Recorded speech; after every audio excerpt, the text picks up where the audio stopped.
Kalau striker lain butuh 90 menit, satu orang ini cuma butuh 9 menit.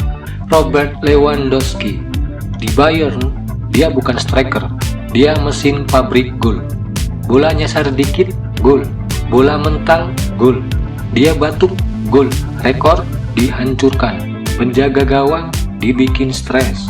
Dan waktu dia pindah ke Barcelona, banyak yang bilang sudah tidak hebat lagi. Tapi Lewandowski jawab pakai satu hal, gol banyak dan terus. Karena Lewandowski bukan cuma striker, dia adalah deadline bagi semua kiper.